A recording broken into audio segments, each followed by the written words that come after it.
Hello everyone and welcome back to another video from Crazy Gamer. In this video, I'm going to show you how to play a hide and seek game on Among Us. So let's get started right away.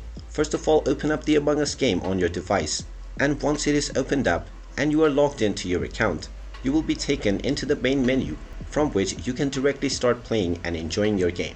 Now once you are inside the main menu, you can tap on the play button to directly start playing a new game. Now from the new game option, you can choose from online and local play. If you tap on the local option, you will be able to play locally with your friends. Or you can tap on the online option to play online. Once you choose your game option, you will be able to choose your game mode. Just scroll through the tutorial screen and tap on the close button, and now you will be able to choose your game from the host menu. Just tap on the hide and seek option, and now you will be able to start your very own hide and seek game on Among Us. You can invite your friend by tapping on the friends option at the top section and proceed with inviting your friends to start playing your game right away.